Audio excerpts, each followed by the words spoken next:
teaching time, like, Jesus is going to come by this time or that time. Okay, we're teaching the patterns of these truths. Also in the book Patriarchs and Prophets, which is a book that Ellen White wrote about the time from Genesis on up through David, you can read about the 2520 prophecy in chapter 32 and chapter 42 of Patriarchs and Prophets, and that also links with Deuteronomy 28 and chapter 20 and chapter 38, and also you can link it back to Leviticus 25 and 26. In those chapters, she wrote, emphasizing what you and I need to know today about how to apply the principles of the 2520 in our life. And that has to do with how sacred the Bible is, the covenant that He wants to have of renewing our heart and freeing us to follow Him and keep His commandments, and how sacred His law is. And these are things that are a blessing to us. And He's promising in these chapters in the Bible to give us a blessing. And if we don't accept that blessing, there's a natural result, a consequence that is harsh. So these are things that we need to be reminded of, and they lift up Jesus, and that's the important thing. They lift up our relationship with Jesus. So I'm going to turn once again to Early Writings, page 74, and I just read about the scattering and the gathering, and so I'm starting right after the last word on gathering. I have seen that the 1843 chart, this one here, was directed by the hand of the Lord. So she saw this in vision, okay, and that it should not be altered, even with the mistaken time with 1843. This chart's not supposed to be altered. That the figures, and there were several figures here. There's two figures. 2520 is two figures. Okay. The figures were as He wanted them. They were as God wanted them. And that His hand was over and hid a mistake in some of the figures. Okay. So that none could see it until His hand was removed. So as you study prophecy, there are a number of times in prophecy where God opens up a prophecy so that people right then and there understand how it applies to them. And then there are times when He allows it to be sealed up and covered. Okay? When you read the book of Daniel, you can find this when you read Daniel 11 and Daniel 12. There were some things that Daniel didn't understand about the seven thunders, and that was hidden. There are many truths in the book of Daniel he did not understand fully. And those truths were hidden until it was time for the book of Revelation to be opened up so that Daniel and Revelation could work together, because those are two books that work together. So I'm going to read this again. I have seen that the 1843 chart was directed by the hand of the Lord, and that it should not be altered, that the figures, plural, were as He wanted them, and His hand was over and hid a mistake in some of the figures, so that none could see it until His hand was removed. Now the editors of the book Early Writings added a paragraph here, so this is not something Ellen White said, but I think it's important to read what they wrote here. This is in parentheses. This applies to the chart used during the 1843 movement. So that the editors understood that this applied to this chart, and has special reference to the calculations of the prophetic periods as it appeared on that chart. The next sentence explains that there was an inaccuracy which in the providence of God was suffered to exist. But this does not preclude the publication of a chart subsequently, which would correct the mistake. After the 1843 movement was passed, and the calculation is then made, had served its purpose. So after the 1843 and 1844 movement passed, this chart came to being. And remember, this is the 1853 chart, and she actually wrote these statements in 1851. Okay, so it was about these two charts that she spoke. Okay, so I'm going to turn and do a little explanation here. The word figures means more than one. So when you look on this chart, it really looks more like it's talking about the 2520 prophecy. Okay. The two figures for which God's hand was over and hid a mistake in some of the figures were in the calculation of the end date for the 2300 and the 2520. The 1843 chart, which was the one that the Millerite Adventists had and used, had the ending date for these two prophecies, the 2300 and the 2520, as 1843. During the Midnight Cry, which you can read about in an article by Hiram Edson, and I can show you the link for that if anyone wants. I can leave that information on our website. During the Midnight Cry period, which occurred during 1844, the Millerites understood this error, and they recalculated correctly the date of October 22, 1844. This was the only mistake in the charts. In the 1850 chart, this mistake was correctly listed, as well as further information about the sanctuary. So I explained that. Here's the date, 1844. That's where they corrected that. They have the 2520 and a number of other prophecies here, and they also have it here. So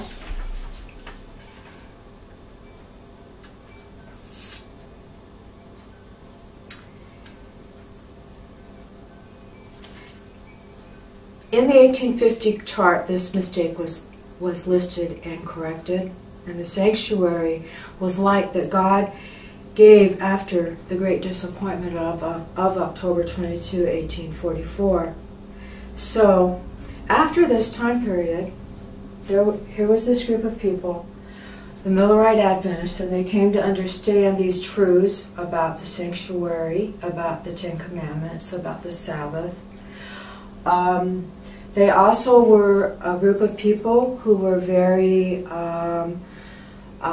much against slavery, and slavery in this country during this time period and afterwards, there were a lot of extreme crimes against humanity in this country that happened in the name of slavery. So this group of people, the Millerites, were anti-slavery, and they endorsed these truths which they had found in the Bible. And they had come out of almost all of the mainstream churches in the United States, the Methodist Church, the Lutheran Church, the Baptist Church, a number of other churches that they originally were from. And they came out because they were studying these charts. And they also believed strongly in being as close to God as possible through having a diet and health that was important, and they were very abstinence-based in terms of any kind of substance that would be addictive, like alcohol. That was a result of studying this. So that was kind of where they were at. And then there was a chart that was published in 1863 as they became organized into a church called the Seventh-day Adventist Church at that time.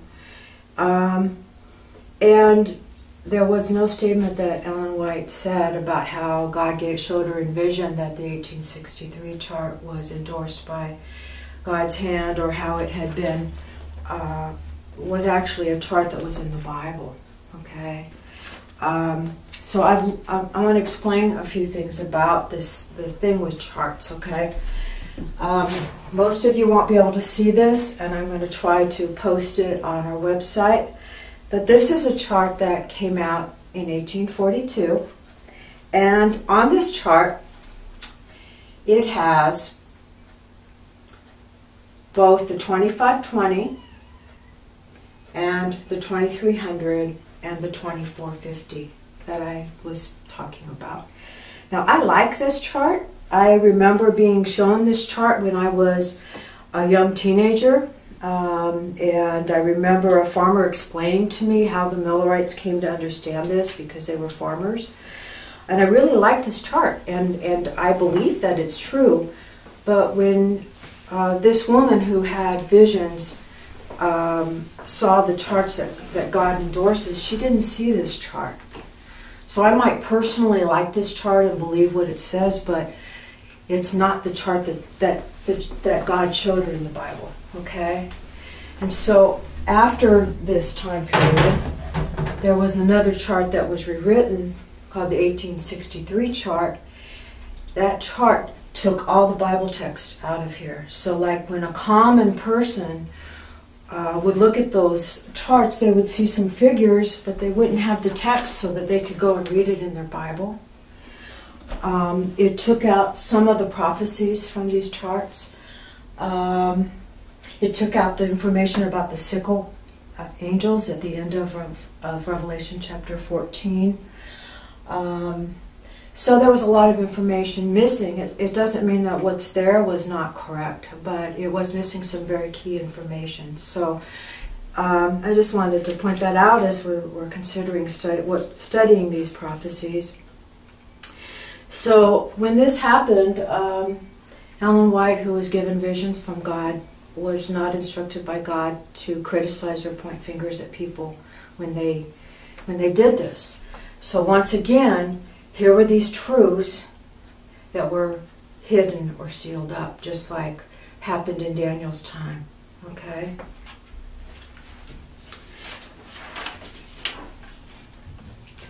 So I have found in studying these two charts that as I become clearer in understanding what the Bible says and looking at all of these events, it's helping my mind be very clear, much more clear and discerning about what's happening in our time.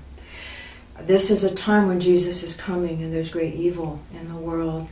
Much of it masquerading as Christian, but not necessarily Christian according to the Bible.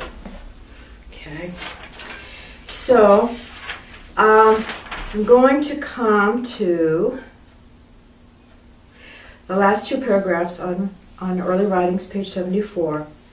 Then I saw in relation to the daily, which is found in Daniel 8:12, that the word sacrifice was supplied by man's wisdom and does not belong to the text, and that the Lord gave the correct view of it to those who gave the judgment hour cry. So that was during this time period of these two charts. When union existed before 1844, on this chart, nearly all were united on the correct view of the daily, but in the confusion since 1844, other views have been embraced, and darkness and confusion have followed.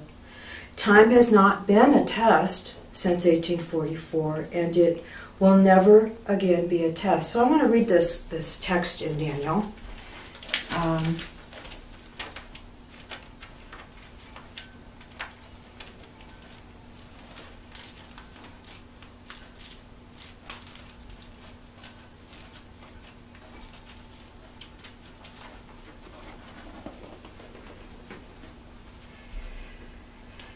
Daniel 8:12, and an host was given him against the daily sacrifice by reason of transgression, and it cast down the truth to the ground, and it practiced and prospered. So, in vision, Ellen White saw that the word sacrifice was added and wasn't in the original text. When you look at the King James Bible, the word sacrifice is written in italics or cursive, whatever, and when the King James Bible does that, or any other version of the Bible, that means that word was added and wasn't in the original text. So even in the King James, you can see that when you read it. So if you read this without that word, it would say, and an host was given him against the daily by reason of transgression, and it cast down the truth to the ground, and it practiced and prospered. So In other words, there's a reason why it's important to understand this when we study these prophecies in Daniel and Revelation. And one of the things that I found with this text is that in our time period, the way that this is being interpreted by a number of people gives us a false understanding of what righteousness by faith is and justification by faith. And as we see the things that are happening in this world as the wound, the deadly wound to the papacy is being healed, and as we hear people who represent the papacy in this talk about justification by faith, you can tell as you hear these and read these things that we need to understand what it means in Romans to be justified by faith. We need to understand that.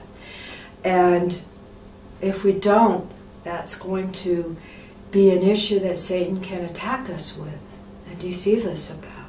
So there's, in our time, this is coming unsealed for us to study. And so when you look at the Awaken website, there's a couple of places I would suggest that you look at as you're starting to understand these truths. One is, there's a link there where it talks about a light in the dark. It's a video that was written by a number of Christians from a number of different faiths. And there's also a video that's called Tares Among Wheat.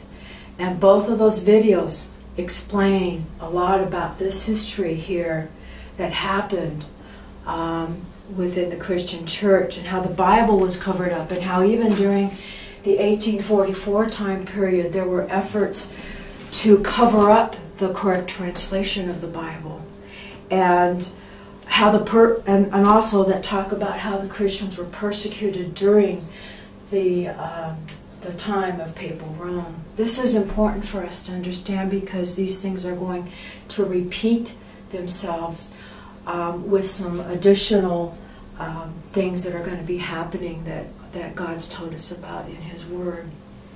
So as we study these things, we begin to become aware that the Bible has a code, a real code that comes from God to help us understand and unlock what's happening today. And help us know that regardless of what's evil going on around us, that our God is in control. It helps us to have a clear heart and mind in searching these things out. So I'm going to read one more paragraph from Early Writings, page 74. Actually, it's page 75. The Lord has shown me that the message of the third angel must go and be proclaimed to the scattered children of the Lord, and it must not be hung on time. I saw that some were getting a false excitement arising from preaching time. This was after 1844 that was happening. But that the third angel's message is stronger than time can be. I saw that this message can stand on its own foundation and needs not time to strengthen it, and that it will go in mighty power and do its work, and will be cut short in righteousness. So God gave us time prophecies. A day means a year, things like that. God gave us time prophecies, and it's important for us to understand that these time prophecies have a firm foundation in the Bible, and we can trust the Bible, and we don't have to just act like we can't trust it because so many people have misrepresented and discounted it. We don't have to think that, this is aliens, or that we don't have to think that God doesn't exist. We can trust that we serve a God who does exist and is in charge. And so that's what happens when we understand these time prophecies. But these prophecies are larger than time, and it's important to study them in our time. And so right here in the 1850 chart, it talks about the book of Daniel, or the chapter of of Revelation, chapter 14, the three angels' messages and the sickle cells, the angels with the sickles that are reaping. just before Jesus comes. His probation is closing. And if you want to turn to Revelation 18 and study that, it talks about a fourth angel that joins the second angel, actually, when you really study it. And I believe these things are happening now. And this leads us to study Romans and understand it correctly, and to study history and understand it correctly, and put our faith and trust in God, who renews our heart and heals us. So, the original of when Ellen White wrote these statements about the vision she had was written in a book called The Sketch of the Christian Experience and Views of Ellen White. This was written in 1850. I have put this on a link for the Awaken Ministries website, and you can click on that link. And that link also has the charts on it. Okay, so it has the same information, only it says September 23, the Lord shewed me. They spoke more King James English. So originally she said shewed. That was not a big change. Versus in the early writing she said showed. Okay, they made a minor change there. And again it says here, I have seen that the 1843 chart was directed by the hand of the Lord, and that it should not be altered, that the figures were as he wanted them, that his hand was over and hid a mistake in some of the figures, so that none could see it until his hand was removed. In our time, his hand has been removed. This is the time to study, to claim the promise of Revelation 1:3, that blessed is he or she who reads. So as I've studied these charts and prophecies in the Bible, as I've studied the writings of Ellen White, and I have come to realize that God led her to provide us the information that we need as we search for these truths, for hidden treasure. And as we search for these truths, we come to find that these are jewels, like William Miller dreamed in his dream. These are jewels that are giving us truths about the gospel. I believe also that these truths, many of them were taught by this group of people during the 1888 time period. And some of those truths were again against racism that was happening. They were also teaching about bringing us back to a high standard of purity and safety and how we treated each other as Christians, and that not allowing any type of abuse by people in religious authority. Those were teachings that came during the 1888 time period, and also teachings about justification and righteousness by faith. There are links to these things on the Awaken website, and as God enables for us to have the presentations about these subjects posted, we will also post those subjects for you to study. I realize this is a lot of information, and I'm presenting this information this is new to many of you, so I understand that, and I'm just grateful that I could provide this information. There's a lot of links on the Awaken site to continue these studies, to send me questions, and we'll study these things out together, because I really do believe that this is the time that these things are coming to a fulfillment. So as I close, I'm going to turn to Psalms 91.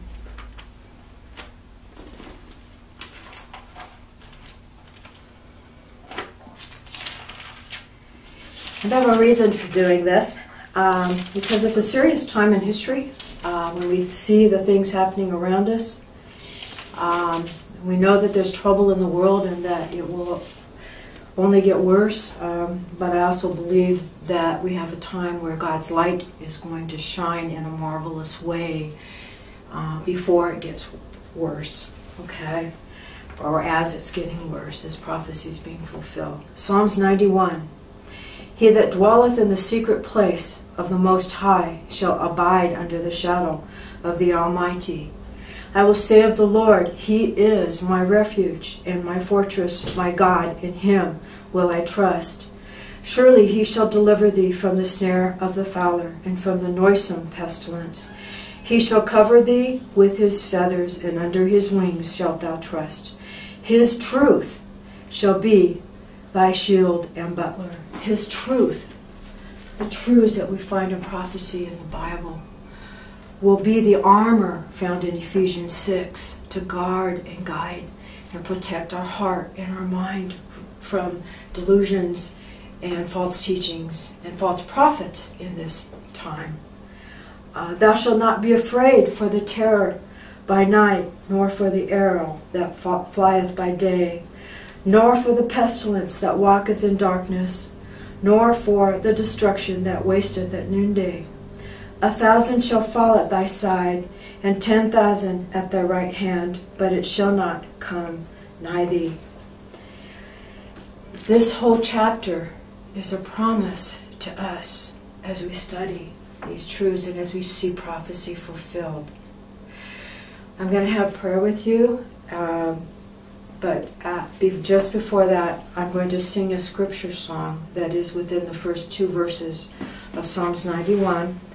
I want you to learn to understand that the reason I'm doing it this way is not to present this as, hey, here's a musician doing this song really great. I want to call us to remember the scriptures and put them to music and sing these songs to encourage ourselves. And to sing hymns like A Mighty Fortress that was written by Martin Luther. Those kind of things to bring us back, to encourage us with these strengths. So I'm going to sing that and then I'm going to have prayer. He that dwelleth in the secret place of the Most High shall abide under the shadow of the Almighty. He that dwelleth in the secret place of the Most High shall abide under the shadow of the Almighty. I will say of the Lord, He is my refuge and my strength, my God, in Him will I trust. He that dwelleth in the secret place of the Most High shall abide under the shadow of the Almighty, of the Almighty, of the Almighty. Let's have prayer. Dear Father in heaven, thank you for allowing us to do this presentation. And I ask that you would help those who hear this to be renewed and strengthened and enlightened by you to study and come to understand these things clearly and quickly as these prophecies are being fulfilled. I ask that you would put a hedge of protection around everyone who is listening to this and studying this and fulfill this promise in Psalms 91. And bring us all together, gather us together as one people, serving you and loving you. I thank you and I praise you for this in Jesus' name. Amen.